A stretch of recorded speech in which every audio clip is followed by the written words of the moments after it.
Electricast. There are people out there all across the country pushing boundaries to grow the game of golf. Like champion speed golfer Lauren Cupp, who plays faster than anyone else. And Will Lowry, whose work in the golf community inspires more kids to get into the game. As a champion partner of the Masters, Bank of America supports everyone determined to find out what's possible. In golf and in life. What would you like the power to do? Bank of America. Bank of America N.A. member FDIC, copyright 2025, Bank of America Corporation, all rights reserved.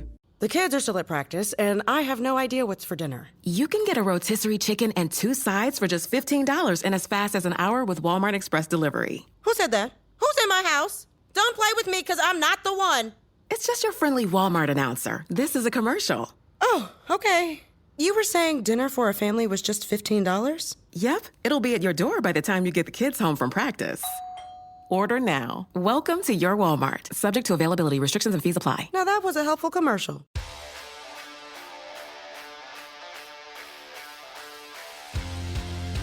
Missing the point. Football.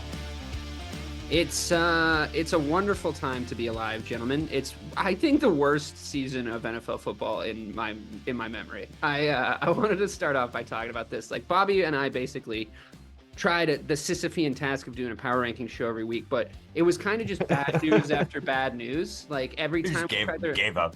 Yeah, I mean, every time we tried to re-rank the teams, it was like it was a who sucks worse contest every week, which is just fucking depressing. I mean, we have Mike Marcangelo joining us today. I don't know who I'm really talking to. He had to do a Patriots show every week this fucking year.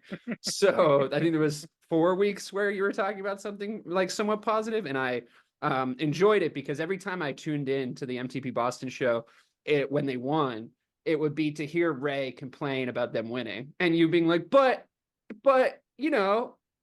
This looked okay. Like, maybe if we put this guy here, and Ray being like, nah, fuck that. No. Fuck all of them. Fuck everybody. It was really quite enjoyable, honestly. But I digress. I am DK Sizzle. I have Mike Marcangelo and the real BK Buck Kelly with me. I don't like this season of NFL football. My favorite quarterback got hurt. That sucked.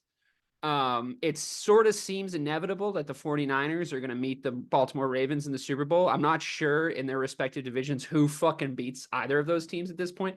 I honestly have to give you credit, Bobby. You said early the Baltimore Ravens were a wagon, and they did a little bit of a trick or treat after that, which I gloated to you about. But honestly, they just fucking absolutely steamrolled like 3 Super Bowl contenders in a row and made them not Super Bowl contenders anymore in my eyes. So, Mike, just briefly before because since they've already clinched these two teams, and we're going to talk about playoff scenarios, I would love to talk about, and by the way, listeners, at the end, after we talk about these playoff scenarios, we do have the results of our prediction show this week. I know we're a week early, but I did the math and we can tally it up. So Bobby, you'll have to represent your teammate here this week when dealing with the news, or maybe being happy about the news. I don't know. I mean, I do know the answer, but I'll reveal it to you after we talk about the playoff scenario. So Mike, I'll start with you. You're a bell ringer on the, like, prove it to me in the playoffs, Lamar Jackson. This has been a take of yours since he was drafted. Honestly, I mean, you've kind of been out on him or down on him. Has anything over the past few weeks may change your mind about that, or are you still riding on the, like, show it to me in 3 weeks when they've completed their bye week and they have to play in the playoffs? So I think that Lamar looks different this year as opposed to his MVP year, right? And the biggest difference, I think the three of us talked about this when I was on the Power Ranking show. His decision making is just much cleaner and much quicker this year. Like, he hits the third step in the pocket and he knows where he's going to go with the ball. I think that's a byproduct of the fact that he has great wide receivers. Actually, now he did finally give him weapons. Yeah, it's about time.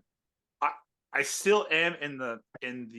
You need to prove it to me, only because their kryptonite is defense now. And I say defense in the sense that speed. So if they have to match up against Miami in the playoffs, that's going to be a tough matchup. He just crushed Miami. I was going to say, they just wagons them. They just wagon them. They just moved them right out of the way, though. Like, it was really. Bro, listen, I would completely get what you're talking about if they didn't just literally take Miami and wipe their faces on the floor for 4 straight quarters. Listen, that game was not close for 1 second. Also, Jalen Waddle and Ashane didn't play in that game. No, Shane played.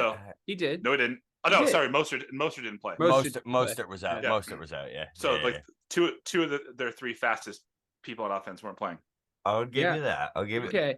I will. I mean, that's all fair, Mike. I do think that like Oh, I boy. do think that it was a pretty professional dub on the part of the Ravens, and like it kind of convinced me. I mean, 1 week after next, and like the problem is Miami do what the Ravens do.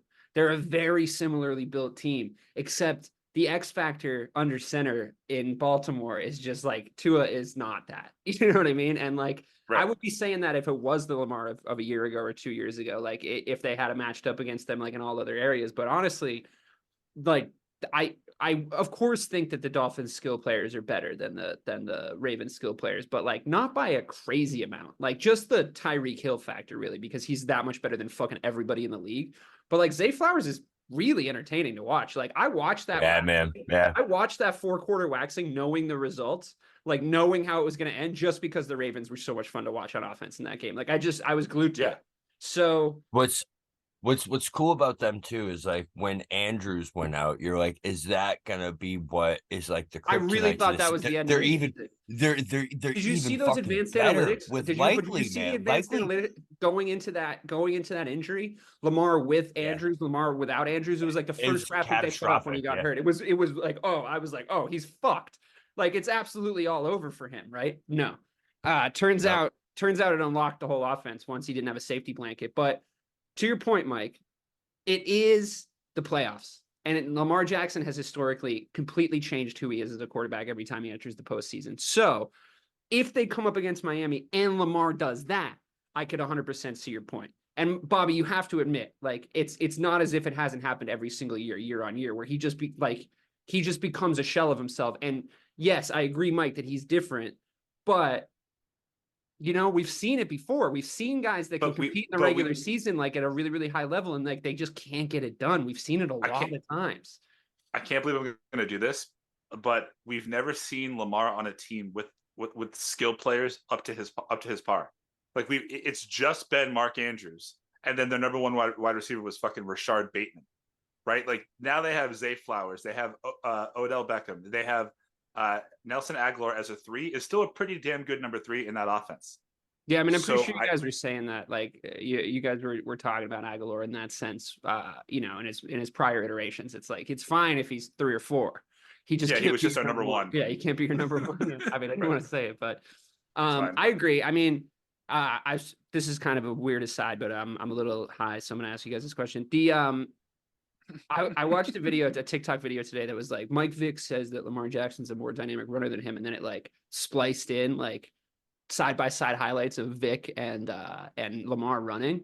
And I don't think they run anything like each other. Like, I don't think they're the same quarterback at all. I think it's like, if you're comparing them, it's like they're both black and they're both fast. And it's like, I think the comparisons sort of end there. But as far as just a runner goes, who would you rather have scrambling for you right now? Vick or Lamar? Because I think his dynamism's gone up a level this season with his scrambling also. Like when he decides to run, it's the right choice almost every single time. And like, I feel like Vic sort of had to run a lot of the time, but as a runner, I feel like Vic was better. Like, what do you think? I feel like that's where it is. It's like it's evolved to where Lamar is so good at everything else that he doesn't necessarily need to run. So when he does, it's so much harder to stop because you actually do have to have your backs to him a lot of the times. Whereas Vic, you know, every defense was shadowing 2 guys on Vic almost every single play. You know, if you weren't, you literally had to. So you had to in Madden, you had to figure out how to run the spy. Like you were like, what's the play where I leave a guy there? QB spy, sure? bro. It's like eventually they just inserted a play for you. They're like, yeah, this is it. Here it is. The difference, though, between the two, though, is like you knew that Vic was going to run, and you weren't going to be able to stop him. Like you just couldn't. When Lamar was going to do that, you could still stop them and beat them. Right now that he has the elements to be pass first, I would take this iteration of Lamar over that. Was it Madden 05 Vic? 04. Where I think 04. It was 04. Yeah. He broke his leg. He broke his leg like that next season, right? Yeah. I think. Yeah. I mean, you know, I think if a running quarterback is fun. But a running quarterback that makes the decision to run and unless he's playing your team, it's one of the most frustrating things. Aaron Rodgers, for all his faults, like he always made the right decision when it came to like when he would actually use his legs, and he was like pretty fast and athletic for a lot of his career. And it's like, shit, we cut off all his passing options, and now look what he's going to do to us, which I feel like in the postseason is such a huge asset. But what were you going to say, Bobby? I feel like I have a route here where everyone is correct, and I know, shocker, I'm the one that gives both sides, point of view here, but I'm pretty sure we're right. But I know I'm pretty sure we're right about this being the case, right? Every year Lamar does shit the bed in the playoffs. Every single year. It's almost history at this But point. Mike's Or it still is history. It's almost saying he's not going to do it this time, which makes me feel like this year he is going to do it. But you're jinxing it back in your own direction. Now, this year is different because the NFL is just, as we've been saying, man, a piece of shit from top to bottom. It's so bad. I feel like it took me so long to come to terms with that. Like I was in denial about it for weeks. It was literally week 6 where I said the Ravens were the best team in the league because like you could just watch an NFL Sunday and see that they were an actual football team. Whereas most of the teams you're watching are not NFL football teams. You know what I mean? Like probably 2/3 of the league would be in the bottom third in most seasons. Would you agree? Yeah, I mean, I think I've been thinking that with the look at the story that is the Cleveland Browns this year. Like this guy goes down. They suck. And I'm like, I know, dude, but like that's like everyone else's fault for letting them win that many fucking games. Like that's so pathetic. You can't be getting Joe Flacco off the fucking couches, your 9th choice fucking quarterback, and having a fucking two games over 500 to finish out the fucking season. That's bananas. I can't.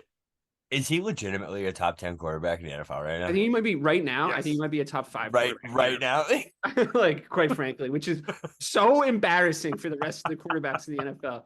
So embarrassing. Honestly, I'm just gonna say this to you guys, and as my final declaration on this, because we're about to be done having opportunities to talk about the Bears. But I'm gonna start the bubble teams. We'll start in the NFC. We'll start with the Packers. They play the Bears this weekend. The Bears, I think, should move on from Justin Fields and draft Caleb Williams #1 overall. That's what I think that they should do. I think that the advanced analytics on Fields are atrocious. They're absolutely atrocious. Like percentage chance to score a touchdown on a drive, he's like 25th. Percentage chance to score when already in the red zone, he's like 27th. There's like a lot of eye test folks out there that are saying like, he had this great game against this team and he was better against Cleveland than most teams. And I'm like, look, it's a quarterback driven league. You need a top 5 to top 8 minimum quarterback to win a Super Bowl. And that should be the goal. It's not a guarantee that Caleb Williams is going to be that. In fact, I'm nervous about drafting a USC guy, and I'm nervous about drafting a guy who had bad games in college that like really, I mean, maybe it says something that like the guys that were AAA prospects really never had that on their resume, like it was, but maybe college football has more parity now. Maybe it's different, but they got it. They got to do it. They have to. And like, there's a lot of other pieces there. I think I was a little lulled to the idea of getting Marvin Harrison Jr., just getting him in general, just having him on the team would just be like so fucking awesome. Just the idea of it would be so awesome from the jump. But I just think we just need to go get Caleb Williams and have like our shot at having a real top 5 QB. That's because like, look at CJ Stroud this year. Like, look at what he did with that horrific fucking Texans team. He made them, as we're going to talk about today, a genuine playoff team, possibly after this Sunday if they beat the Colts. So Fields wasn't doing that this year. He just wasn't. And I think he has a better team around him than CJ Stroud does. So I think here's what I would do. I would just carry on with that team. If I were keep the Bears, keep both of them. No, I would say I hate that idea. LA Rams, I will give you Justin Fields for Puka Nacua and a 2nd round pick right now. And they're going to draft Caleb Williams with 2 #1 wide receivers. Would they do that? And would they do that? Matt Stafford's, how old is he? Would they do it? I feel like the Falcons. I would do it. Real hungry to do it. I feel like they would trade Cup before Nacua. No, at this point, I would definitely not do it for Cooper Kupp at this point. Cooper I'd rather Kupp, Marvin DJ Harrison Moore, at this point. But I would do him and DJ Moore are too similar Kupp. to each other. I would do. I think they're bro. too If you give Caleb Williams, DJ Moore, and Cooper Kupp, bro, get the fuck. I guess out like here. him and DJ Moore are very similar wide receivers. They're both like, yards after the catch, like playmaking wide receivers. I think you need a guy that can go like Marvin Harrison Jr. is a deep threat, like he has Randy Moss potential. That's why I want him. Like that's the idea of that is so fucking sexy in my head. Is there a way we can get both him and Caleb Williams? Is there a possible way to do that?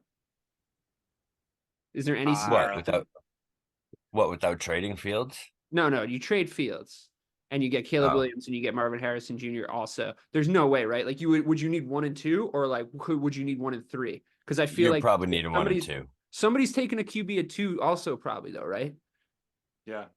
What's his name? Yeah, someone's trading up to get May. Yeah, to get May. Yeah. It's possible, yeah. And then maybe if you can get to 3, if you trade your first round pick, would you trade the Bears first round pick and whatever you get for Fields for that 3rd pick to get Marvin Harrison Jr. also? Because that would be, I'm going to go do it in Madden after we're done in this game.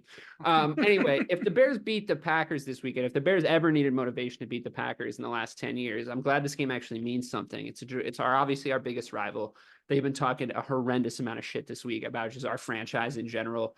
Like Jordan Love passed the all-time QB yards for a Bears quarterback. Like a Bears quarterback has never thrown as many yards as Jordan Love through this season, which is like not that many. And that's very upsetting. And they've been talking a lot of shit. And fucking dumbass Aaron Rodgers in between like accusing people of going to Epstein Island and getting dunked on by fucking comedians on Twitter. Has also been dunking on us and being like, we, the Green Bay Packers. I'm like, you're a Jet, but that's cool. I would really love to beat them this weekend. That would be awesome. And knock them out of playoff contention. How likely do you guys think that is? Well, based on what you've seen of both teams this year. I think the Packers right now are playing like like they are a playoff team. And I think Jordan Love is better than I thought he was going to be. I mean, we'll get to the predictions later. Personally, we'll get to the predictions later. But man, I still think Green Bay somehow just owns Chicago, man. I don't know why. I don't know what it is. And Fields isn't the guy to take it away from the Packers. So I think it's likely that the Packers are going to win this game. It is a fucking it is the final exam of Justin Fields, though, isn't it? Because if he comes out and styles on the Packers, like there's no world in which the Bears fan base is going to want to get rid of him.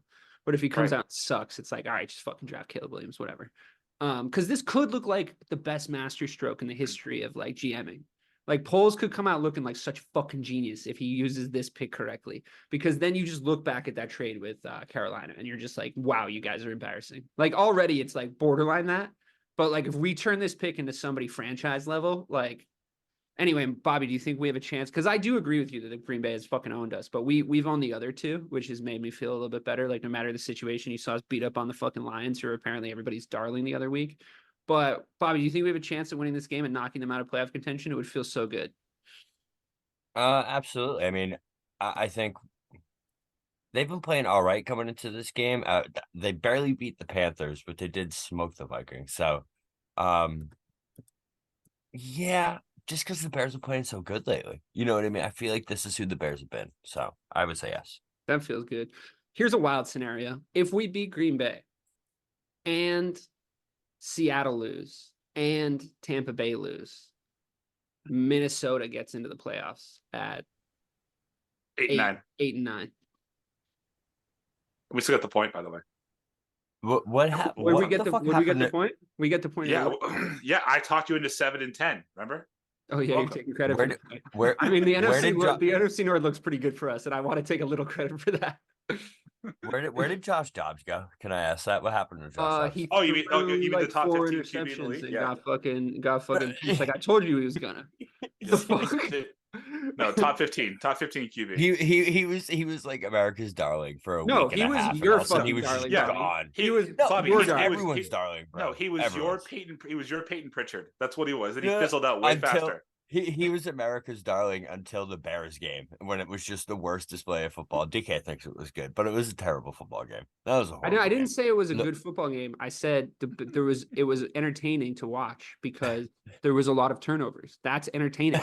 I don't think it was a high skill level like football game, but when the teams turn the ball over a lot, it's fun to watch. There's like events in the game. And that one pick was sick, and he did it again the next week, so it was no fluke. But I think it would be really funny if the Vikings made the playoffs and we still got our point and they got immediately bounced out with their 9th string QB. It would just be so hilarious. So hilarious. I do find it funny also that your buddy that freaked out in the fantasy football chat lost because he rated your team for Justin Jefferson, who put up like 6 points. Because you you kind of tanked him. just putting that out there. So I hate to say I told you so, bro, this is why we this is why we allow all trades except for one. All right. So moving on. Moving on. I think the most likely scenario in that little grouping is that the Packers probably make the playoffs. But we'll see. Seattle also have a decent chance. Who would you rather see in the playoffs, Seattle or Green Bay, Bob? I am really disappointed in Seattle. I think the first 6 weeks they were a lot of fun to watch, but these last weeks, they look like they've never played football before. It's Green Bay. They're dysfunctional. It was Jair Alexander getting suspended for that whole coin toss shit and Jordan Love being up and down. Listen, the Seahawks, yes, they're not playing great, but they still have fucking Pete Carroll. They still they almost beat the Cowboys. And they did who did they beat a couple weeks ago? The 49ers? The Chiefs? The 49ers, right? No, the Eagles. The Eagles. They beat the Eagles. Right. Which who knows how good everybody seems to be able to do now. So. Yeah, but they still can beat some of the best teams in the league. They have the talent to do it. Green Bay, in my opinion, I feel like it's just one of those teams that's kind of average, and they're the team that loses 30. Can't be losing to Jordan Love, right? The Cowboys can't be losing to Jordan Love in the playoffs. Correct. Right? That's crazy. Correct. That's if they lost to Pete Carroll, DK Metcalf, I'd be pissed. You could make excuses and convince yourself next year was going to be the year. Yeah. Exactly. Correct. Yeah, fair enough. I think, Mike, for just as a neutral looking at this side of the NFC, who would you rather see in the playoffs between those two teams? Who do you think can do more damage? Is it also the Seahawks for you? So Minnesota's also an option if you wanted to pick them. Yeah, I don't want to see Nick Mullins in the fucking Minnesota Vikings. I don't need somebody they found in the parking lot playing quarterback. Yeah. Minnesota. I think from a talent and coaching perspective, you're gonna want the Seahawks in there. I just remember this makes me feel old when they still had Pete Carroll as the head coach. Used to be a fucking punchline, and now we're saying it as this is a positive in the playoffs because of what he's done in Seattle. I do think that they're a completely different team on the road though. So I think Green Bay can win on the road. And I think people will look down at Green Bay so that they could probably go a little bit further in the playoffs. And nothing would warm my heart more than Jordan Love and the Packers beating the Cowboys and bouncing them from the playoffs. That would just be the best. You make a good point. You make a good point about the road team. The Seahawks on the road have just been so fucking turgid this year. They're really genuinely bad. And I've only been following it closely because I had DK Metcalf in 2 leagues, and it was just great week, and then just fucking fell off an absolute cliff. I bet big on the Seahawks this year, and they really just let me down. So yeah, I would not like to see Green Bay in the playoffs. I think the funniest scenario would be Minnesota. I pick Minnesota out of those teams. That would be the funniest. Green Bay have the best chance. All they have to do is win their game. The Seahawks need to win their game, which they probably will because they're playing the Cardinals. But they need Green Bay to lose. So that'll be an interesting watch. Let's talk about the NFC East, though. Philadelphia just needs to win. That's the situation we're in. They win, they clinch the NFC East. However, other way around, my friend. Other way around. What? No, Philly only clinches. Yeah, Philly only clinches. Dallas wins. If Dallas wins. We Sorry, clinch, you're right. Dallas has to lose. Yeah. Philly has to win. So how that happened over the course of a few weeks, I'll never know. Except we talked about this 5 weeks ago on the Power Rankings show. When I put both of their schedules up next to each other and I walked you through game by game the scenario in which you win this division, and we got all the way to here. We got all the way to this week. Now, I will say, I think the Eagles won the games we thought they were going to lose and lost the games they thought they were going to win to a certain extent. But the Cowboys won the games they needed to win. There was obviously that 1 week with a big dip that thankfully for you, we didn't even actually have to talk about because we didn't do a show that week. But they have won the games they needed to win.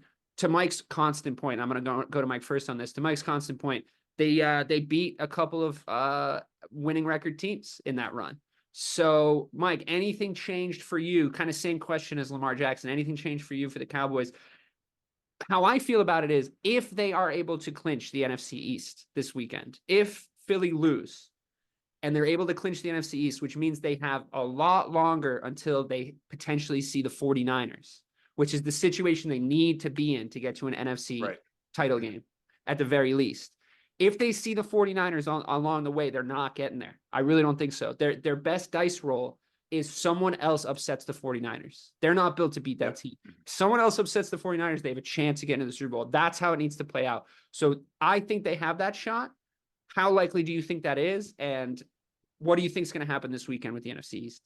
Yeah, so I think if every team is healthy, the 49ers are going to be in the Super Bowl. So I don't think that there's anything that's going to happen that's going to change my mind. But I think that's the show, guys. Have a good. I think that on the field, the Cowboys have gotten like exponentially better on offense, and I think that it's Dak. It's Dak. He's making the right decisions. We haven't seen the typical Cowboy like fuck up at the end of the game. But Mike McCarthy is good for one of those. Yeah, we have. They did fuck up. Bro, don't even. So they lost that. So actually, they lost that game. Now that you said it, they literally lost. I watched them blow that game. Homeboy and somehow woke up the next morning. Somehow woke up. He reported. I woke up the next morning and there's a W, and I was like, that really felt like not on Jerry Jones night. That's really what it felt like to me. Not on fucking Jimmy Johnson night. Not on Jerry Jones. But can we also that wasn't Dak's fault.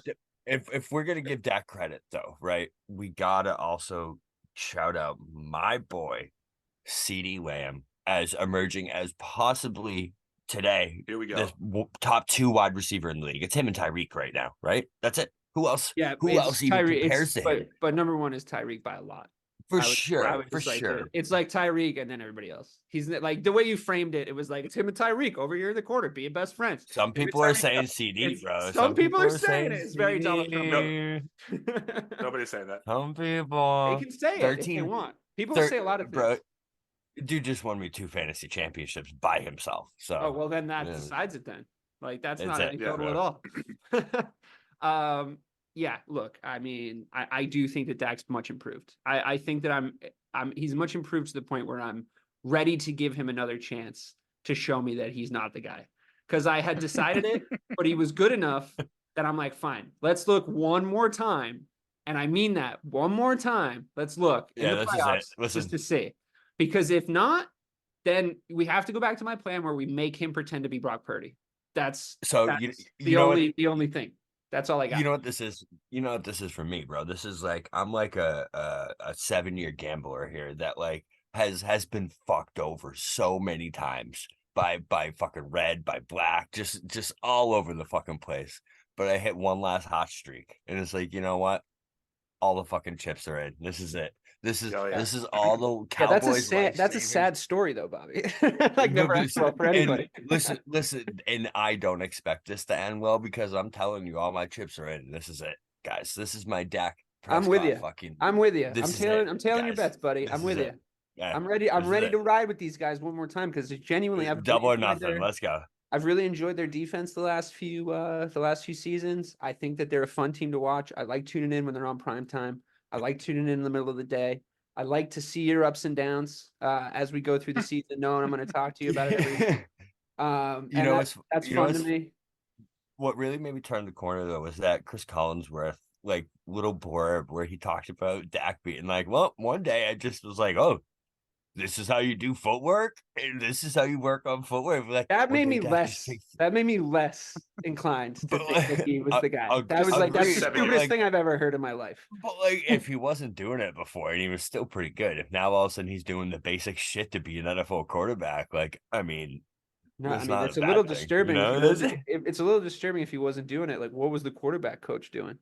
I don't fucking. Is he not going like, yo, can you do your feet right? You know who is the quarterback coach for years was Kellen Moore. So what the fuck does that tell you? Interesting. That checks out.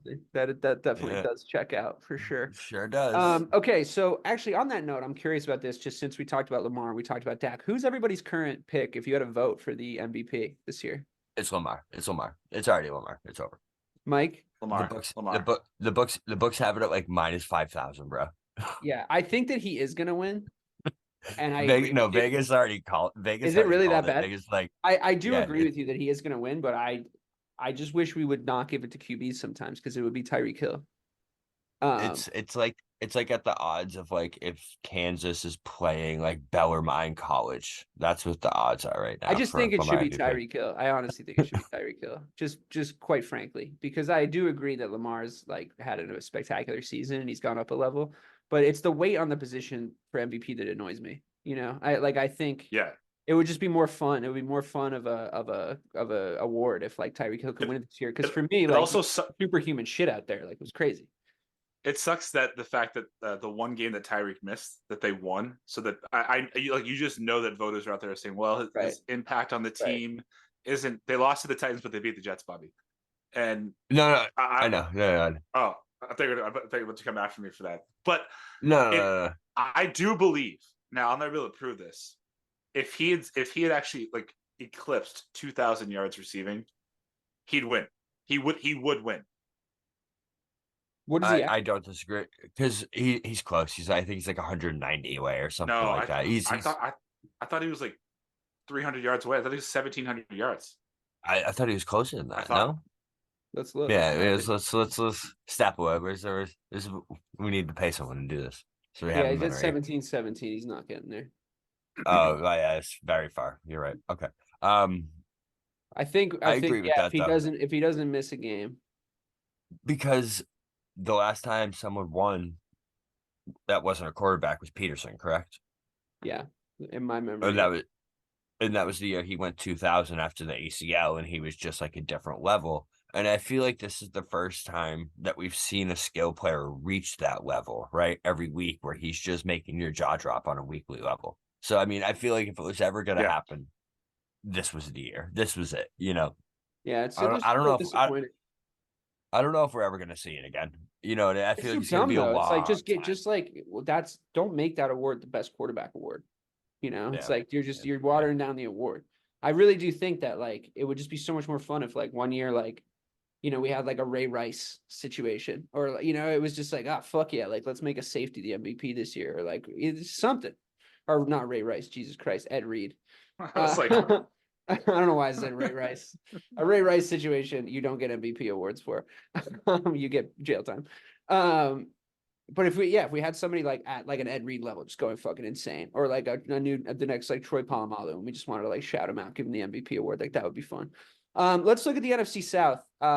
This is another interesting one. Tampa Bay sort of has it in hand, has it in their hands. Their fate is theirs to decide. All they need to do is win. But if they don't, the Falcons and the Saints are playing each other, so that might be a win and end game. Depending on Tampa Bay's fate at Carolina. Now, probably not, because they're playing Carolina. But I'm happy to see Carolina win now that the Bears have clinched the #1 overall pick. So did they structure it right? Is Tampa playing first? Yes. I hope so. No, they're all playing at the same time. They're all playing at one. Yeah. Oh, okay. So just keep one eye on one and one eye on the other. It's going to be like a maybe Saints Falcons becomes an interesting game second half. That's like probably where we're going to be.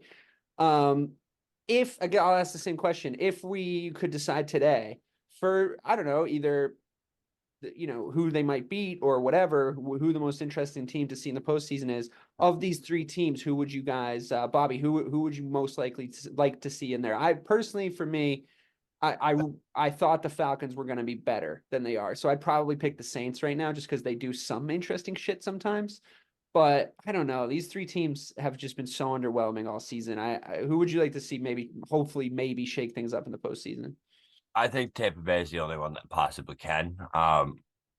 New Orleans to me is a mess. I don't know what the hell they're doing with their quarterback. I don't know why Derek Carr's still playing in Jameson. I have no goddamn clue what's going on there. I mean, and in my opinion, Arthur Smith needs to fucking go. He needs to go. Yeah. There's too much talent on that team for that team to be playing like that. They Like should have that been is so much better. to me, it's complete asinine that you draft 2 skill players in the first round and use them both as goddamn decoys every week. What the fuck are you doing? It is really strange. Incredible. Tyler Allgier's right getting your like, get the fuck out of here, bro. Yeah, no, it's very disappointing for definitely BJAM fantasy owners all across the world. It's the Bucks. It's the Bucks for sure. It's all at Baker too. Like maybe plays Baker can do something, but like, come on, we still like? Is anyone still, Mike? Are you still wholeheartedly buying into the Baker Mayfield experiment? Do you really think that he could actually do something in the postseason? He's average. Hold on, I picked the Bucks to go like fucking 5-12 this year with Baker Mayfield. Yeah, so no. No. Yeah, no, hasn't changed. But, so which of these three teams would you like to see? But out of those 3 teams, I think Tampa is the most interesting because they what 3 straight playoffs, 3 straight seasons in the playoffs. A lot of carryover from the Tom Brady years. I think Mike Evans, I think Godwin, like they have they have good skill players and their defense is opportunistic. I don't ever want to see fucking Derek Carr in the playoffs winning. Like he sucks, and I think. I tried to tell you guys that last year, by the way. I tried to fucking tell you about Derek Carr last year, and it was like, well, maybe New Orleans changed the scenery. Like, shit happened with Stafford. Like, maybe it'll happen for him. It's like, no, he's terrible. It also didn't help that he went to a team and their number 1 wide receiver hasn't played a full season in like 7 years. And Kamara was up for the first 4. Kamara had a good year, though. Kamara had a good year. He basically saved their fucking offense, you know? I like what they do at Taysom Hill from time to time, too. It's fun. I wish they play. I feel like even he would be better than Carr quarterback. Dude, across a whole game, that would be so upsetting to watch after a while. That would be very Tim Tebow after probably 2.5 quarters. You'd be like, okay, might be better than Derek Carr, bro. Derek Carr sucks. He's really, really bad. He's really, really bad. I've never liked him. I've never liked his play. I think we all saw this coming on at some form or another. Anyway, I think that's all the lip service we really need to pay to the least likely to win that's it. anything division in the last fucking 5 years. That is the NFC South. All right, let's jump over to the AFC. The Texans play the fucking Colts in a very interesting winner go home match. Essentially, Indianapolis have to win, but Jacksonville have to lose, and Houston have to win. But if Jacksonville lose, they get in anyway, right? So potentially the Colts and the Texans could get in if Jacksonville loses. Is that true? I think so. Yeah. So so Jacksonville lose, this game is moot, right? Because both of these teams walk in, they shake hands at halftime, and they say like, "Let's nobody get hurt." But if Indianapolis win and no, because Indianapolis have to win. They have to win. So they're going for it either way. But Houston maybe isn't. So actually, if you're betting on this, I think the motivation is behind Indianapolis. I feel like Indianapolis are the more likely team to go 10-7 because of that scenario. Because Houston gets in, their fate's in Jacksonville's hands regardless, right? So it becomes interesting, I think, at the end of the day. No, if Houston wins, they're in, no matter what. Yeah. Why is this so? Yeah. Because they're both 9-7. It's Houston win or they're Jackson. Both okay. Got it. They're both 9-7. I get you. This is weird. This one's really complicated. Am I an idiot or is this one complicated? No, Houston has tiebreakers. That's what it is. Got it. Jacksonville has to pass Houston, but I'm pretty sure Jacksonville has the tiebreaker over Indy.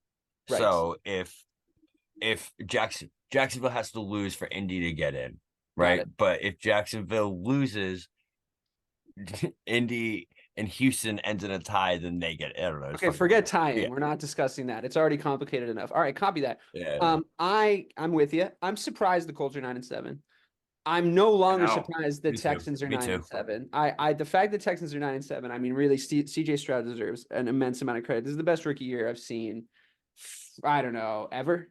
Like, I think maybe ever. It's up there. I don't know, man. Andrew Luck's rookie year was something. That's true. Andrew Luck, he was really good his rookie year. Yeah, but I think the added RG3's rookie year. Yeah, but again, I think the added color of the fact that nobody thought CJ Stroud was going to come even anywhere close to this. And the fact that like Yeah. everybody said Andrew Luck was going to be the next second coming of Peyton Manning. So it was like, okay, great. He had a great rookie year. I We mean, were the all Panthers correct. picked fucking Bryce Young over CJ Stroud, you know? Yeah, but I mean, at the time, that was the wisdom, wasn't it? Like it was Yeah, it everybody was. going for Bryce Young. This is why like you worry about the Caleb Williamses of the world. Like you just don't know. It's such a big gamble. But I think all that being said, Indianapolis, despite being 9-7, have not interested me this year. They haven't like excited me as anywhere near as much as the Texans. And honestly, that goes for the Jaguars as well. So I would honestly, of all these scenarios, I think there's two out of the 3 teams will get in. But I'm most pulling for the Texans. Bobby, do you agree? Yeah, 100%. Not even close. Yep. I want to see CJ Stroud in his first rookie year postseason. So have him win one. Me too. Like that would be sick. That would be so. And you know my opinion on Jacksonville. I haven't been sold on that team all year. I just think they're a bunch of frauds. You know what I mean? But top to bottom, I don't even know if I'm sold on Lawrence anymore. I'm still out on him. They've been terribly coached though. Like, it's like even their big win. Was it really their big win or was it the Chargers' big loss? You know what I mean? Like the thing that they're the Chargers' big loss. Which one? The Chargers fucking lost to everybody. But that the Chargers were begging to get fucked in a back alley. No, I'm talking last year. Fucking, oh yeah, Lawrence's playoff win is not really a win to me. It was a Chargers loss. You know what I mean? But what was it though? Because the Chargers fucking suck. It turns out. So it's like, you know. No, I mean, I guess we're kind of saying the same thing. It's like, yeah, that's what I mean. Like, yeah. So it's like, it's not even that big of a deal that I agree with you. I would just want to add, I think that the Colts season is more interesting than we're letting on because their number 1 overall pick, Anthony Richardson, went down in week 4, and they're still here in playoff contention. Like, who would have ever fucking? I agree with that. Gardner Minshew. Yeah. Minshew mania is still running wild in Indy. Have you ever heard him speak? He is dumb. I choose not to. He's really dumb. He's not smart. Yeah. What I love about Minshew though is I feel like Simmons has talked about this a bunch. Is like he's the renaissance of that backup quarterback that we all loved in like the late 90s, early 2000s that you just don't have anymore. We're like, I'm pretty sure 60% of the league would take Gardner Minshew as their starting quarterback. You know what I mean? Just because, but he's never actually so low right now. That's very low. I agree, but he's never gonna be a starter because you can't let him start. He's not a franchise guy, but he'll do for 12, 13 games, 10 games. You know what I mean? He'll be all right. He's like John Kitna. That's who Gardner Minshew is. John Kitna. He's a bridger. Like he's the bridge between your quarterbacks now, and he did it in Jacksonville. And he could never do it in Philly for whatever reason. But the Indy thing, I think, is way more, especially the fact that they fired their head coach last year. He goes down to Carolina and gets shit canned in 8 weeks, 9 weeks. And you get this first-time head coach. Like I said, number 1 pick goes down. Jonathan Taylor was out for half the year. And they're still here on the precipice of a playoff run. I think I also heard, I agree with you. But I also heard that bit by Simmons, Bob, and I thought it was low key, like a little ludicrous because I was like, yeah, I agree with that. Like Minshew is a lovable backup QB, but like we're in such a glut of lovable backup QBs right now. Like a couple years ago, Nick Foles coming out of nowhere, dream, he was a good fucking one. Postseason, fucking Big Dick Nick. Right now, you got a bunch of guys. BDN, bro. Fucking like you're always constantly on the lookout for a backup quarterback to get incredibly excited about for 3 weeks and then be disappointed. And then I wish we had one of those here. I mean, I do love this season they've been everywhere. Bro. Fucking Mason Rudolph. People are loving on Mason Rudolph right now. Comes in as the 3rd string right before Christmas. His name's Rudolph. Has 2 good games in a row. Reignites the Pittsburgh offense. Makes them look. And we're gonna move on and talk about. He's a starter now. He's a starter now. Yeah, we're not putting Pickett back in. That's it. But honestly, I mean, they probably should have been thrown to those fucking very good skill position players a little bit better all season. So, but yeah, there's a bunch of Tyrod Taylor popped up last weekend. Again, it's That's true. Okay, obviously go get Tyrod Taylor. That's a good backup list. He's right there. Teddy Bridgewater. The Tyson Bagent couple weeks were fun. It's like, wait, who's this fucking guy? Actually, you know what? This has been the season of the backup quarterback. Is what we're in. Like, I didn't understand that take from him at all. I'm like, this is everyone. Everyone's getting in on this year. You're crazy. I'm just here to tell you that like the season of the backup quarterback didn't make its way up to the Jets or the Patriots franchise. Yeah, it actually, funny enough, Mike, Mike, Yeah, it did. Yeah, it did. Because Jarrett Stidham had a did. great game, but you fucking got rid of him. Like, he just had an amazing game. He just had an unbelievable game. What happened? You started with backup quarterbacks. That's what happened. Just from the get-go, backup quarterback. Who's your QB now? Bailey Zappi? Yeah. What was he? What was he at the beginning of the season? What was he at the beginning of the season? He was cut. He was backup quarterback. Yeah, it's true. There's been a lot of backup QBs. I also did make this point. If you remember, like one of the last 2 times Mike was on, I did this whole speech about how you can just picture Mac Jones like in a cap on the sidelines, and like the interviews, like we love having him around. Like I was like, he's gonna be a great backup in like Jacksonville or like somewhere like that. We love having him around. Like he's a great X's and O's guy. Like really knows the offense. He really knows the offense. And lo and behold, that man should be getting fitted for a cap as we speak. Someone is going to take a gamble on him. Someone's going to gamble on him. Well, maybe that offense was bad. Maybe the offensive line was bad. And he's just going to – Mitch Trubisky hates him, I bet. He's like, that guy's coming for my job. He's coming for my job as the perennial backup. Okay, let's talk about the Steelers and the Bills, who somehow are each other's business this weekend, which I didn't think that was going to happen, but here we are. The Steelers need the Bills to lose, and they need to win, right? That's the scenario. If they win and Jacksonville lose, they also get in, right? If they win in Houston and Indianapolis, they get in, but I'm not seeing that as a possibility.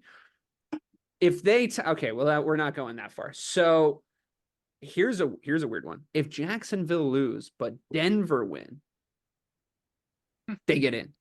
That's fucking weird. Like if they lose and Jacksonville lose but Denver win, the Steelers get in, which would be so funny. That would be the most this Steelers team way to get in the playoffs in the history of this. And DK would be like, what, bro? They got in, dude. They're fucking playoff team again, dude. Dude, they're fucking playoff team, bro. I can already feel the fucking migraine coming, bro. I can already feel it. It's honestly just funny to me to watch you you're just like, be bad. I know you're bad. Just be fucking bad. And they're like, no. They can't do it. No. Because Mike Tomlin, that's why. Because like he just won't be under 500. Like that ship has sailed this season. He won't. If he was ever gonna lead a Pittsburgh Steelers team to a sub 500 season, it was this year, and it's not gonna happen. Anyway, of those situations, I honestly, and I know you guys probably won't feel the same way. Maybe you will, Mike. I honestly want to see the Buffalo Bills fuck up and fall out of the playoffs. That's the situation I want to see, because I don't think that they've done enough this year.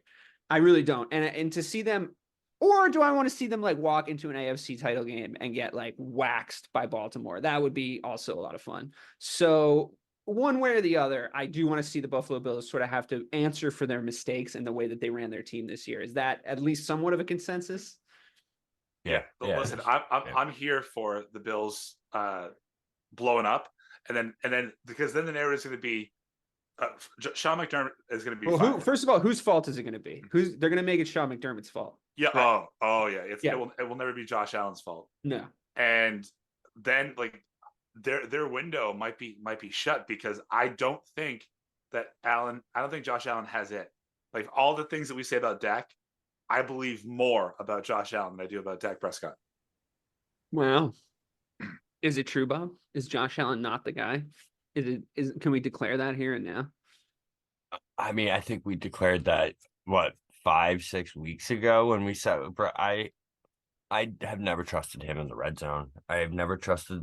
I always thought that he was that quarterback still that we saw 4 or 5 years ago against the Chiefs throwing backward laterals in the playoffs, down 7 in the fourth quarter. It's like, bro, what the fuck is wrong with this guy? That's always what I've sort of felt about him. Is it's like and I think maybe consensusly this is why people still sort of hold on to to not declare that he's not the guy thing, because for me, a lot of the things he does seem coachable. Like I feel like if somebody can just get their hands on him that knows what the fuck they're doing, they can coach that shit out of him because physically he's got all the talents. I mean, we've been down this road before. We've had this conversation 7,000 times. But the reason I think this is because I think, and I don't even think you guys will argue with this, maybe you will, but if you pluck Josh Allen out of fucking Buffalo and dropped him in fucking Pittsburgh, there'd be a good fucking chance Mike Tomlin takes that dude and wins a Super Bowl with him. Like a good chance. And it's like, because it's like, look, he's perfect for that system, but he's also he's like a better big like man. a better Roethlisberger, exactly. So it's like he just fits that whole scheme like right away.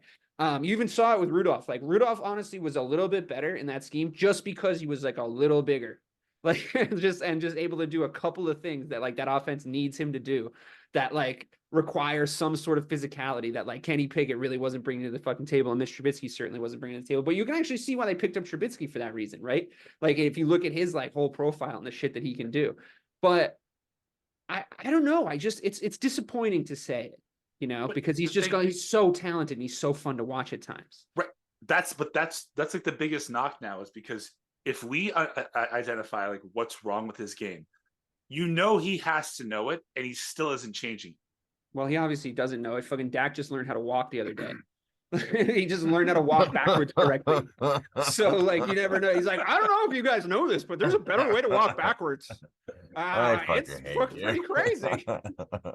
He's not wrong. Oh man, you're out of line, but he's not wrong. Moving on. I think the last sort of interesting thing to talk about is Miami still haven't clinched. They just need to win. That's really all they need to do. But there's a couple of weird scenarios around them, and I'm a little bit more interested in just previewing what they're going to look like inevitably in the playoffs. I think that there's a tape now on how to beat this Miami team, and I think that that's the real problem that they're facing. Is that true? Is that also true of the Eagles? Like, I think that there's a couple of teams just coming in with like negative momentum at the exact wrong time in the playoffs, and I think it's those two guys. Those are sort of reflective of each other in each division. Yeah, in that instance, so they remind me of, you know, like the 0-1 Rams, when everyone, the greatest show on turf. They're a finesse team. Finesse teams don't historically do well in the postseason, but this team is just so fucking fast, dude. Like they're just so fast that it's not. And now you can't put your hands on the receiver at the line. They get two running backs that run a 4.2 40. So. Yes, I think that the way to beat them, like honestly, I know that you're going to hate this, DK. Sorry, but like if you're the Dolphins, you don't want to see the Cleveland Browns in the playoffs. You don't. No, I agree with you. Definitely not. Definitely. I mean, that's absolutely their kryptonite. If fucking Myles Garrett can get his hands on them, like he will just twist them up like a fucking. He'll ring them out like a dish rag. That's their fucking kryptonite. I mean, you've seen it. Every team has been able to basically bully them if they have any sort of semblance of like physicality on their team. They've just been able to bully the fuck out of them. I mean.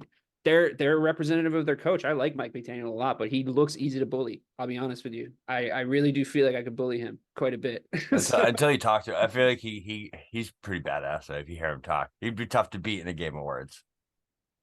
Yeah, I mean, I've never lost one of those, but I would love to. I feel like the Highlander. You know? Hearsay. So.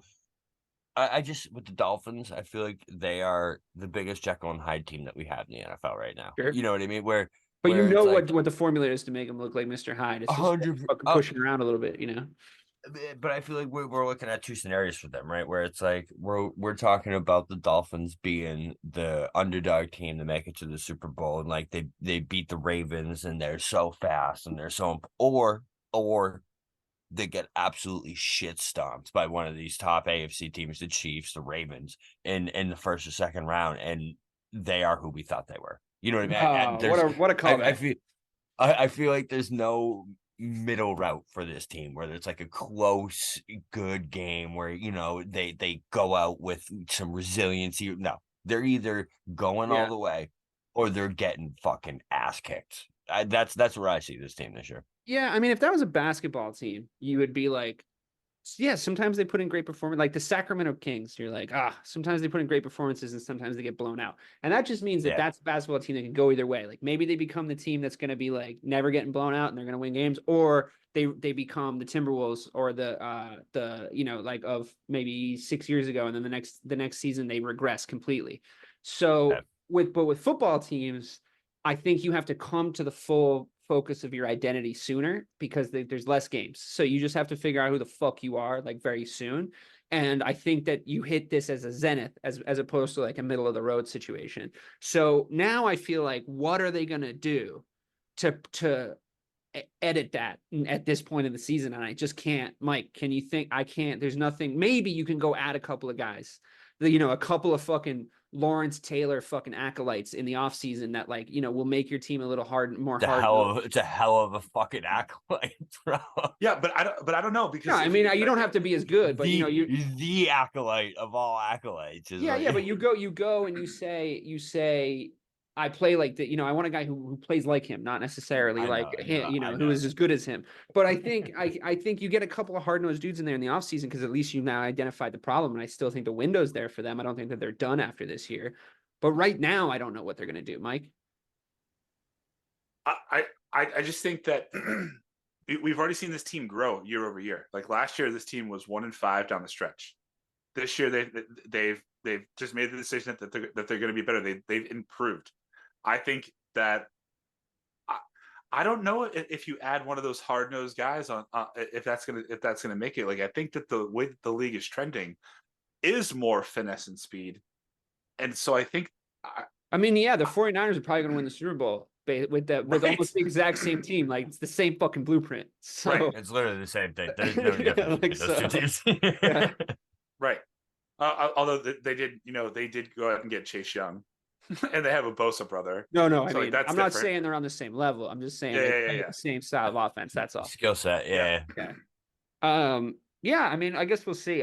That's my worry for this Dolphins team. Like the fact that like there's teams in the league that do what they do better than them, and then there's teams in the league that do the kind of rock to their scissors quite effectively, right? So like that's my worry with that. Like unless they sort of add another dimension, and you're saying, Mike, that they will because they have, right? They have done it, but I'm talking about now. I'm talking about this year. There's just too many teams that can beat them. Not at home though. Well, we'll see. We'll see. Got to win away from home if you want to win a championship. It's so wild that they could lose that division still. It's so crazy to me that Buffalo can still win that fucking division. That's not going to happen. That's not going to happen. But you know what? We should all have a pen and a piece of paper and the Discord chat open when we watch football this weekend, because it's a fun football weekend, honestally. Yes, it is. And I feel like this is one of the best. This is one of the best for sure. So we'll have a lot to talk about, and we'll have a lot to talk about next week when we reconvene and we do the full playoff preview of each game. But I did enjoy talking about these scenarios. And now it's time to wrap up the season on the score of the MTP football predictions game. So you shouldn't be, dude. You shouldn't be, because spoiler alert. I shouldn't be. You guys we kicked fucking ass. Lost. No, you lost real hard. You guys got smoked. You got your asses kicked. But we're gonna go through. So we'll do both. We'll do the really quickly. We'll just power through it. I feel like how positive I got. I'm like, oh, we did good. You're a positive guy, Bob. It's one of your best qualities. You're a very optimistic young man. But no, it turns out that the real genius behind your and Mike's team was Mike, and that's you're the Belichick and Brady of the prediction game. But once you broke you guys up, okay with that. Fucking Mike came down to Tampa Bay and won a chip. You can't do much with Mike. No, I'm just kidding, Ray. I'm just kidding. So here we are. Let's do south to south, north to north, et cetera, et cetera. So the AFC South, you guys said Jacksonville, we're going to be 11-6. The Titans are going to be 9-8. The Colts are going to be 5-12. The Texans are going to be 3-14. So looking at the South, Jacksonville are 9-7. So if they lose this weekend, that point is still in play for you guys. Now there are a few points. We both have 3 points still in play, both teams, but you'll see that the score starts to add up, that those points in play don't matter. So you might win the Jacksonville point. You said that the Colts were going to be 5-12. That ship has sailed. You said the Texans are going to be 3-14. That ship has sailed. And you said that the Titans were going to be 9-8, and that ship has thoroughly sailed. Now, honestly, that division I'm not beating you up on. I think that was a very difficult division to call. Let's keep going. I want to hear it. I really genuinely think that's a tough year. That's a tough year to have had to predict that division, because CJ Stroud, we've talked about it. The NFC South, we said the Falcons are going to be 10-7. Saints were going to be 9-8. The Panthers are going to be 6-11. I can spoiler alert. We're That's not my gonna fault. get that That's one. my fault. The Buccaneers are going to be 6-11, is what we said. What actually happened? It's okay. What actually happened was that Tampa Bay was 8-8, so that ship has sailed. New Orleans is 8-8, so we have that point. That's our point. Yep. Atlanta is 7-9, and that ship has sailed, unfortunately. And Carolina is 2-14. Wait, did we say 9? We said 9-8 for Atlanta, right? So if they win this week, they'll be 8-9. We get the point. We said Falcons 10-7 is what we said. So that ship that is. sucks. That sucks. Sorry about that. So we only got 1 point from that division, but that's okay. Okay. AFC East, you guys said the Bills would be 13-4, the Dolphins would be 11-6, Oh, the Jets would be 9-8. Now, to be fair, Aaron Rodgers went down, and you had a Pats fan in your team, so somehow you said the Patriots were going to be 8-9. oh my God. Why the fuck do we do that? Unfortunately, how it worked out for you guys is that the Bills are currently sitting at 10-6, so they're not going to win 13 games, so that ship has sailed. The Miami Dolphins are 11-5, so you got that point, your first point on the board. Congratulations. Because they are currently at 11-6, so whether they go, that's it. That's their second point. Yes. Oh, is it? Oh, I thought they just had one. Okay, great. Good for you guys. The Jets 9-8, not going to happen. Patriots 8-9, not going to happen. The NFC East, Dallas, Philadelphia, New York, Washington. We said Philly were going to be 12-5. We've got that point. Dallas, we said we're going to be 10-7. They need to lose. They need to lose and go 11-6. That's one of our points. Here for that. Still in play. We said the Giants are going to be 9-8. We were fucking wrong about that, but we did say the Washington Commanders are going to be 5-12, and if they win, they will be 5-12. But we've got the point either way. That was fun. We did really good on the NFC East. Good job there by us. Moving on, AFC West. Ooh, this is not a pretty picture. This is bad. So, and I mean, again, it was a tough year to call the AFC. I have to say. You said that Kansas City Chiefs are going to be 15-2. Unfortunately, you didn't factor in that they had no wide receivers. The Kansas City Chiefs are currently sitting at literally not one fucking wide receiver. Yeah, that ship has sailed for you guys. Now, the Chargers, you said we're going to be 10-7. Unfortunately, there is not enough games left for them to win 5 games in a row to make that true. So sorry about that. The Broncos, you said we're going to be 7-10. And if they win this weekend, they take that point from you, which would be very upsetting because that would put them at. You were pretty close with the Broncos, though. The Raiders, you said, were 6-11. If they win this weekend, they take that point from you. But both points are still in play for you in that division. The NFC West, Mike, I think we did bad on this one. No, come on. No, we did pretty good. San Francisco 12-5. They're already 12-4. We got that point. I keep losing my place. Seattle, we said, was 10-7. If they win, we get that point because they win 9 games. The Rams 7-10. That ship has sailed, unfortunately. The Cardinals 2-15. They just had to win that 4th game. And they just had to beat the Cowboys. They just had to beat the fucking Cowboys. They just had to do it. No, it's the Eagles. It's the Eagles. Either one. Right. I chose the Cowboys one. You believe they beat the Eagles and the fucking Cowboys this year? It's fucking crazy. I know. Why would you even do that? That's just tank, you idiots. That's fine. No biggie. So moving on to just the Norths, the North remembering. So the AFC North, again, not a pretty picture here. You said the Bengals. I remember this. I was all in on the Bengals. Yeah, I was all in. You said the Bengals are going to win 13 games. That didn't happen. You said the Baltimore Ravens were going to win 10 games. That they streaked by that weeks ago. The Steelers, Bobby, the Steelers got you a point. You said they were going to be 10-7, and they're 9-7. Look, the nice things happen to nice people. And guess what? The Cleveland Browns got you a point too, right? No, they didn't. They're 11-5. You said they're only going to win 8 games. It's not pretty. You did get a point from Pittsburgh, though. We'd love to see it. And now, Mike, the NFC North, and I know I did sway us a lot in this NFC North prediction, so any kind of badness that happens, I'll take full responsibility for.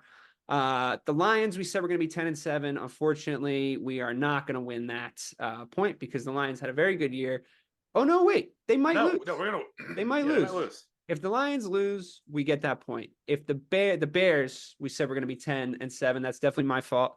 They're not going to be able to win 10 games. We said that the Packers were going to be 8-9, and we got that point.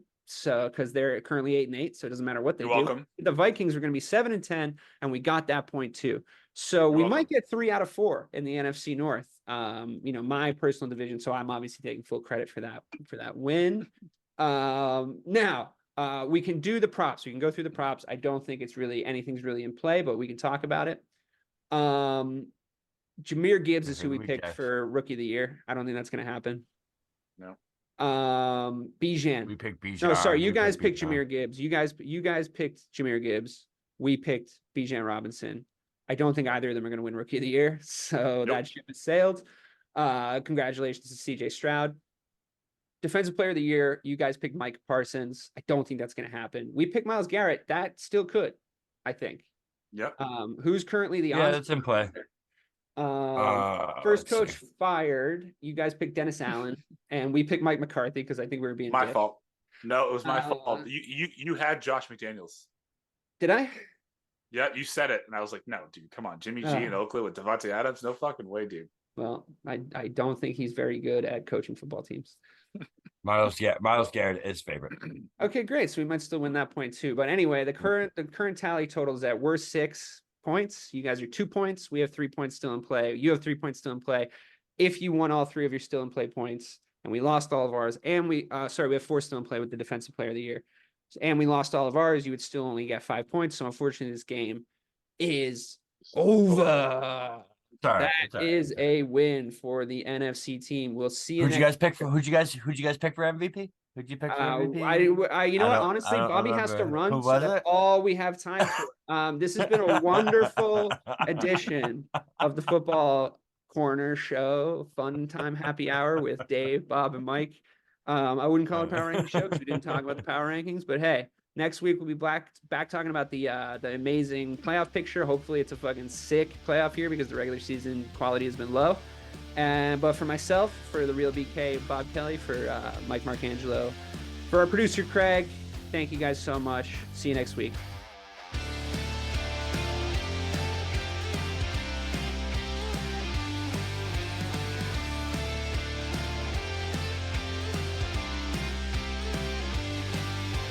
Hi, I'm Sherilyn Fenn from Twin Peaks. What did you do on your last Saturday night? Did you hear something? Toilet paper. There's none. Nada. The reserves have gone dry. People are hoarding it. I should have done that. They're all out of hand sanitizer at my Target. Mark, when did you last watch the news? We are getting reports of forced quarantines in China, Japan, and now Italy. You're cutting onions in half and putting them around your apartment. Yes, exactly. It kills the COVID. Excuse me? Let's go. Let's go. Get in. Vamos, rápido! Have you ever driven one of these? Never. I'll drive, ladies. I've got the keys. Excuse me, I'm lost. I'm looking for my wife. I got turned around. Join me, Eric Roberts, Jennifer Elise Cox, and Ed Asner for The Last Saturday Night, an Electrocast podcast. You'll love it. Electrocast. Electrocast.